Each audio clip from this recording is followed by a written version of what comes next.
जय हिंद, वंदे मातरम। प्रिय साथियों, आज के इस एपिसोड में हम आपको बताएंगे कि 16 दिसंबर को विजय दिवस के रूप में क्यों मनाया जाता है, बांग्लादेश कैसे बना। विश्व में ये अब तक का सबसे बड़ा इतिहास है कि लगभग 93,000 पाकिस्तानी सेना ने भारत के सामने आत्मसमर्पण किया। इस कहानी में ये भी बताएंगे कि किस तरह अमेरिका ने हमारे साथ धोखा किया और रूस ने हमारी मदद की। इस कहानी में ये भी बताएंगे कि किस तरह लगभग 4 लाख औरतों और लड़कियों के साथ रेप किया गया और 25 से 30 लाख लोग मारे गए। करीब 3 करोड़ से ज्यादा लोग बेघर हो गए। तो आइए आपका ज्यादा समय न लेते हुए शुरू करते हैं। प्रिय साथियों, मैं आपका चिर परिचित दोस्त डॉक्टर प्रदीप आपके अपने YouTube चैनल और Facebook पेज डॉक्टर प्रदीप पे आपका हार्दिक स्वागत करता हूं। उम्मीद करता हूं आप लोग अच्छे होंगे, सेहतमंद होंगे। साथियों, लाल रंग वाला सब्सक्राइब बटन दबाकर चैनल को सब्सक्राइब कर लीजिए। बगल में नोटिफिकेशन वाली घंटी भी दबा दीजिए ताकि जैसे ही कोई नई वीडियो अपलोड हो आपको सबसे पहले सूचना मिले, वो भी बिल्कुल मुफ्त। अब आइए शुरू करते हैं। बात 1971 की है, जब युद्ध में भारत और बांग्लादेश की संयुक्त सेना ने पाकिस्तान को पराजित किया, जिसके बाद पूर्वी पाकिस्तान स्वतंत्र हो गया, जो आज बांग्लादेश के नाम से जाना जाता है। 16 दिसंबर 1971 के युद्ध में पाकिस्तान पर भारत की जीत के कारण यह दिन हम लोग विजय दिवस के रूप में मनाते हैं। इस युद्ध के अंत के बाद लगभग 93,000 पाकिस्तानी सेना ने हिंदुस्तानी सेना के सामने आत्मसमर्पण कर दिया था। विश्व में इतनी बड़ी सेना का आत्मसमर्पण आज भी विश्व में सबसे बड़ा इतिहास है। प्रिय साथियों, बांग्लादेश का नाम बांग्लादेश शुरुआत से नहीं था। जब 1947 में हम लोगों को आजादी मिली, उससे पहले ये नॉर्थ ईस्ट इंडिया का पूरा क्षेत्र बंगाल राज्य के अंतर्गत आता था। उस समय अंग्रेजों का शासन था, प्लासी की जंग हो चुकी थी, उसके बाद अंग्रेजों का पूरा कब्जा था। जब आजादी का बिगुल बजा, उस समय बंगाल राज्य के अंतर्गत जो तमाम लोग थे वो भी इस आजादी की लड़ाई में कूद पड़े। इससे अंग्रेज नाराज हुए और सोचने लगे कि इन लोगों की एकता को कैसे तोड़ा जाए। 1905 में अंग्रेज सरकार ने अपना पूरा फंडा अपनाया कि फूट डालो और राज करो। परिणाम स्वरूप 1905 में अंग्रेजों ने बंगाल के 2 टुकड़े कर दिए। लोगों ने इसका विरोध किया, अंग्रेज डर गए और बाद में इन दोनों टुकड़ों को मिला दिया। लेकिन मिलाने के बाद भी असर ये हुआ कि कुछ लोगों ने माना कि मैं इस क्षेत्र से संबंध रखता हूं, तो कुछ लोगों ने माना कि मैं इस क्षेत्र से संबंध रखता हूं। अंग्रेजों ने मिला तो दिया, लेकिन ये सोच नहीं मिला पाए। इसके बाद 1947 में जब हम आजाद हुए और अंग्रेज चले गए, 1947 में जब भारत पाकिस्तान का बंटवारा हुआ, तो उस समय जो ईस्ट बंगाल यानी पूर्वी बंगाल था, उसमें ज्यादातर मुस्लिम संख्या थी, वो पाकिस्तान के साथ चले गए। 1955 में ईस्ट बंगाल यानी पूर्वी बंगाल का नाम बदल दिया गया और नया नाम दिया गया ईस्ट पाकिस्तान यानी पूर्वी पाकिस्तान। अब परेशानी ये थी कि ये मुस्लिम बाहुल्य क्षेत्र पाकिस्तान के साथ चला तो गया, लेकिन जो पश्चिमी पाकिस्तान था उसने कभी भी पूर्वी पाकिस्तान के लोगों को खुले दिल से नहीं अपनाया। इस चीज को यही समझ लेना अच्छा होगा। पश्चिमी पाकिस्तान का मतलब जो अभी पाकिस्तान है, और पूर्वी पाकिस्तान का मतलब हो गया कि जो इस समय बांग्लादेश है। तो जो अभी पाकिस्तान है यानी पश्चिमी पाकिस्तान, और दूसरा पार्ट जो इस समय बांग्लादेश था और पहले पूर्वी पाकिस्तान था, इन दोनों में कभी भी तालमेल नहीं बना। इन दोनों में एक फर्क ये भी था कि दोनों के बीच 1400 किलोमीटर की दूरी थी। इस दूरी को पार करने के लिए भारत को पार करना जरूरी था। पश्चिमी पाकिस्तान में ज्यादातर लोग मुस्लिम थे, लेकिन पूर्वी पाकिस्तान में कई धर्म के लोग रहते थे, हिंदुओं की भी अच्छी संख्या थी, इसलिए इनकी संस्कृति अलग थी। धर्म भी इधर इस्लाम सबसे ऊपर नहीं था, क्योंकि कई धर्म के लोग रहते थे। इन दोनों क्षेत्रों में सबसे पहली समस्या भाषा को लेकर आई। पश्चिमी पाकिस्तान की भाषा उर्दू थी, जबकि पूर्वी पाकिस्तान की मुख्य भाषा बंगाली थी। पहली बार भाषा को लेकर पाकिस्तान में युद्ध शुरू हुआ, उर्दू बनाम बंगाली। एक बात और थी, पूर्वी पाकिस्तान जो आज का बांग्लादेश है, वहां के लोग ज्यादा पढ़े लिखे थे। भाषा को लेकर जब आंदोलन शुरू हुआ, उसी समय पूर्वी पाकिस्तान में एक पार्टी बनी, अवामी लीग। अवामी लीग ने इस भाषा के आंदोलन को हवा दी और कहा गया कि अवामी लीग के उस समय के नेता थे सोहरावर्दी। 1956 में जब पाकिस्तान का आम चुनाव हुआ तो अवामी लीग के नेता सोहरावर्दी चुनाव जीत गए और पाकिस्तान के प्रधानमंत्री बन गए। चूंकि ये पूर्वी पाकिस्तान से थे, इसलिए पश्चिमी पाकिस्तान ने इन्हें स्वीकार नहीं किया और 1 साल के अंदर ही सोहरावर्दी की सरकार गिरा दिया। इसी साल इनकी राज्य सरकार को भी गिरा दिया। इसको लेकर पूर्वी पाकिस्तान में विरोध शुरू हो गया। उसी समय अंदर ही अंदर ये आवाज आनी शुरू हुई कि अगर यही हाल रहा तो हम लोग पाकिस्तान से अलग हो जाएंगे और नया देश बनाएंगे। तभी 1962 में पहली बार पाकिस्तान में जनरल आयूब खान जो आर्मी से थे, वो एक चुनी हुई सरकार को हटाकर पाकिस्तान में मिलिट्री रूल लगा देते हैं। आपको बता दें, आयूब खान पश्चिमी पाकिस्तान से थे, जो इस समय पाकिस्तान मौजूदा में है। एक चीज और है, उस समय 70% सामान पूर्वी पाकिस्तान से आता था, यानी जो आज की डेट में बांग्लादेश है। लेकिन ये सामान जैसे जूट, चीनी या अन्य सामान पश्चिमी पाकिस्तान मंगाता तो था पूर्वी पाकिस्तान से, पैसा तो कमाता था पूर्वी पाकिस्तान से, लेकिन जो खर्च करता था वो पश्चिमी पाकिस्तान में ज्यादा करता था। जैसे विकास का कार्य, योजनाएं, अलग अलग लोगों को की भलाई के लिए उनको काम देना, तो ये सब ज्यादातर पश्चिमी पाकिस्तान में ही करता था पाकिस्तान। इसके खिलाफ पूर्वी पाकिस्तान के लोगों ने आवाज उठानी शुरू कर दी। 1969 में ये सब चल ही रहा था कि एक बार और विद्रोह होता है और आयूब खान को हटा दिया जाता है। उस समय 90% जो सरकारी नौकरियां थी वो पश्चिमी पाकिस्तान के लोगों को मिला करती थी। पश्चिमी पाकिस्तान ने बंगाली म्यूजिक, बंगाली साहित्य और बंगाली संस्कृति पर भी पाबंदी लगा दी थी।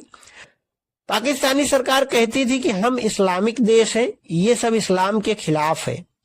1970 में पूर्वी पाकिस्तान में एक और संकट आ जाता है। बंगाल की खाड़ी से एक भयंकर तूफान आता है, जिसकी वजह से पूर्वी पाकिस्तान में बहुत बड़ा नुकसान होता है। लेकिन इस बार भी पाकिस्तान सरकार ने पूर्वी पाकिस्तान की मदद नहीं की। इससे भी पूर्वी पाकिस्तान का गुस्सा भड़का। इधर पूर्वी पाकिस्तान यानी जो आज की डेट में बांग्लादेश है, वहां अवामी लीग ने शेख मुजीबुर रहमान के नेतृत्व में स्वतंत्रता के लिए संघर्ष शुरू कर दिया। 1970 में फिर से चुनाव हुआ। इस चुनाव में शेख मुजीबुर रहमान चुनाव जीत जाते हैं, लेकिन जीतने के बावजूद भी पश्चिमी पाकिस्तान के नेता इन्हें सरकार बनाने नहीं देते। इस बार बगावत शुरू हो गई। चुनाव जीतने के कुछ महीनों के बाद ही 7 मार्च 1971 को शेख मुजीबुद्दीन रहमान ने एक बहुत बड़ी रैली की और उन्होंने ऐलान कर दिया कि अब हम पाकिस्तान के साथ नहीं रहेंगे, हम अपना नया देश बनाएंगे। यहीं से पाकिस्तान सरकार के जुल्म की कहानी बड़ा रूप ले लेती है। पाकिस्तान ने सेना को भेजा, पाकिस्तान सेना आई, मिलिट्री शासन लागू हुआ।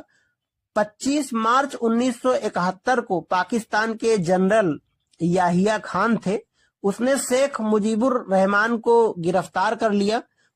जब मुजीबुर रहमान गिरफ्तार हो गए तो एक और संकट आया पूर्वी पाकिस्तान पर। पूर्वी पाकिस्तान में पश्चिमी पाकिस्तान की मिली भगत से एक नया संगठन खड़ा होता है, जमात इस्लामी। यानी अभी तक तो 1400 किलोमीटर दूर पे जो पश्चिमी पाकिस्तान के लोग थे, जो सरकार थी, वो तो इनकी दुश्मन बनी ही थी। अब पूर्वी पाकिस्तान में ही एक संगठन खड़ा हो गया, जमात इस्लामी। ये बहुत कट्टर संगठन था जो कह रहा था कि हमें इस्लामिक राष्ट्र बनाना है। अब पाकिस्तानी आर्मी ने शेख मुजीबुर को गिरफ्तार करने के बाद ये ऐलान कर दिया कि जो भी पाकिस्तान के खिलाफ सोचे या बोले उसे मार दो। इस काम में पाकिस्तानी आर्मी का साथ दिया पूर्वी पाकिस्तान में बने संगठन जमात इस्लामी ने। अब पाकिस्तानी सेना और जमात इस्लामी के लोगों ने मिलकर पूर्वी पाकिस्तान में उन लोगों को चुन चुन कर मारना शुरू कर दिया जो पाकिस्तान सरकार के खिलाफ थे, जो अलग देश बनाना चाहते थे। चाहे जो भी हो, विद्यार्थी हो, महिला हो, बच्चे हो, बूढ़े हो, हर एक को चुन चुन कर मारना शुरू कर दिया। पाकिस्तानी आर्मी और जमात इस्लामी के लोगों ने कहते हैं कि एक आंकड़े के अनुसार 25 से 30 लाख लोग इस दौरान मारे गए। 4 लाख औरतों और लड़कियों के साथ रेप किया गया। ये रेप करने वाले लोग थे पाकिस्तान की आर्मी और जमात इस्लामी के लोग। करीब 3 करोड़ लोग बेघर हो गए। ये लोग वहां रहते तो मारे जाते, पश्चिमी पाकिस्तान की तरफ भाग नहीं सकते थे। अब इनके पास एक ही रास्ता था और वो था हिंदुस्तान। इसलिए लाखों की संख्या में लोग हिंदुस्तान यानी पश्चिमी बंगाल की तरफ भागे, क्योंकि सरहद लगी हुई थी। बंटवारा आधा आधा अंग्रेजों ने जब किया था तो आधा चला गया था, तो सरहद थी। तो ये लोग पूर्वी पाकिस्तान यानी जो अंग्रेजों के समय पूर्वी बंगाल था, वहां से पश्चिमी बंगाल की ओर भागना शुरू कर देते हैं। अब हिंदुस्तान में शरणार्थियों की संख्या बढ़ती जा रही थी। लाखों लोगों को संरक्षण देना हिंदुस्तान के लिए भी बड़ी समस्या थी। पूर्वी पाकिस्तानी जो थे, उनका जो पश्चिमी बंगाल के लोग थे उनके साथ हमदर्दी भी थी, क्योंकि आजादी से पहले सारे लोग एक ही थे। उस समय भारत की प्रधानमंत्री थी श्रीमती इंदिरा गांधी। उन तक ये खबर पहुंची, हालात पर नजर तो पहले से थी ही। अब जब उन तक खबर पहुंची तब एक ही रास्ता बचा था और वो था सिर्फ जंग। लेकिन इसमें दुनिया का भी सहयोग चाहिए था। उस समय कहा जाता है श्रीमती इंदिरा गांधी जी ने 12 से 15 देशों का दौरा किया और लोगों की मंशा जानी और लोगों से कहा कि इस तरह हम खामोश नहीं बैठेंगे, लोगों को मरते नहीं देख सकते हैं। आखिरकार इंदिरा गांधी जी ने हमले का आदेश दिया पाकिस्तान सेना के खिलाफ। इस समय एक समस्या ये आ रही थी कि अमेरिका पाकिस्तान का साथ दे रहा था। कहते हैं कि जब अमेरिका को पता चला कि भारत आक्रमण करने वाला है तो उसने न्यूक्लियर हथियार का एक जहाज बंगाल की खाड़ी में तैनात कर दिया। इधर रूस हमारे साथ था। रूस को भी लग रहा था कि पूर्वी पाकिस्तान के साथ जो हो रहा है वो बुरा हो रहा है।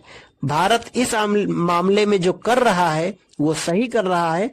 अतः रूस ने भी भारत की मदद के लिए बंगाल की खाड़ी में अपना न्यूक्लियर जहाज भेजने का फैसला किया। कहते हैं कि जब ये बात अमेरिका को पता चली तो उसने अपना जहाज वापस बुला लिया। हालांकि एक बात यह भी कही जाती है कि अमेरिका को लग रहा था कि ये जंग लंबी चलेगी, लेकिन हमारी सेना ने समय से पहले ही अपने लक्ष्य को पूरा करके दिखाया। 14 दिसंबर को भारतीय सेना ने एक गुप्त संदेश को पकड़ा कि दोपहर 11 बजे ढाका के गवर्नमेंट हाउस में एक महत्वपूर्ण बैठक होने वाली है, जिसमें पाकिस्तानी प्रशासन के बड़े अधिकारी भाग लेने वाले हैं। भारतीय सेना ने तय किया कि इसी समय उस भवन पर बम गिराए जाएं। बैठक के दौरान ही MiG-21 विमानों ने भवन पर बम गिराकर मुख्य हाल की छत उड़ा दी।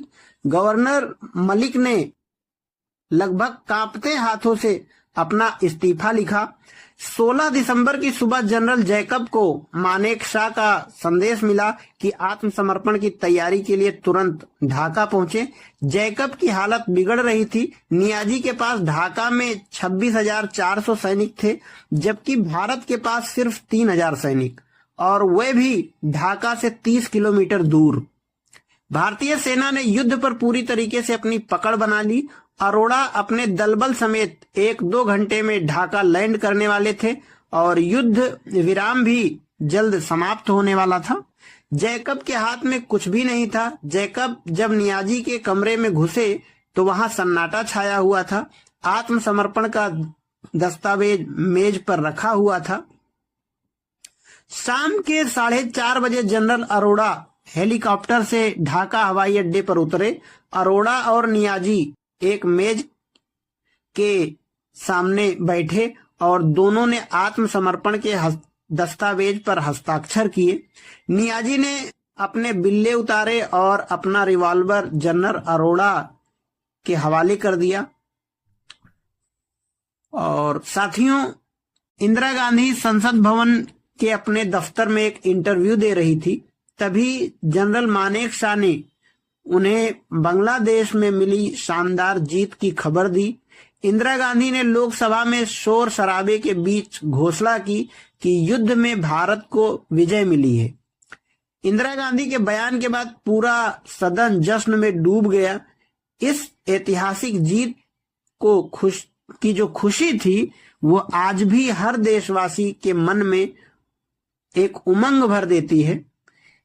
देश भर में 16 दिसंबर को विजय दिवस के रूप में ये उत्सव मनाया जाता है। वर्ष 1971 के युद्ध में करीब 3,900 भारतीय सैनिक वीर गति को प्राप्त हो गए थे, जबकि 9,851 घायल हो गए थे। पूर्वी पाकिस्तान में पाकिस्तानी बलों के commander lieutenant general A.A.K. Niazi ने भारत के पूर्वी सैन्य commander lieutenant general Jagjit Singh Arora के समक्ष आत्मसमर्पण कर दिया था, जिसके बाद 17 दिसंबर को 93,000 पाकिस्तानी सैनिकों को युद्धबंदी बनाया गया। तो इस तरीके से जो 16 दिसंबर को विजय मिली थी उसे हम लोग आज भी विजय दिवस के रूप में मनाते हैं। इसी के बाद पूर्वी पाकिस्तान की लड़ाई खत्म हुई। पूर्वी पाकिस्तान एक नए देश के रूप में सामने आया। उसका नाम रखा गया बांग्लादेश। शेख मुजीबुर रहमान को बांग्लादेश का पहला प्रधानमंत्री बनाया गया। शेख मुजीबुर रहमान टेम्परेरी प्रधानमंत्री बनते हैं उस समय। 1973 में पहली बार बांग्लादेश में अपना चुनाव होता है। उस चुनाव में भी शेख मुजीबुर रहमान चुनाव जीतते हैं और उन्हें प्रधानमंत्री बनाया जाता है। वीडियो पसंद आया हो तो लाइक करें, कमेंट करें, शेयर करें। चैनल को सब्सक्राइब कर लीजिए ताकि जैसे ही कोई नई वीडियो अपलोड हो आपको सबसे पहले सूचना मिले, वो भी बिल्कुल मुफ्त।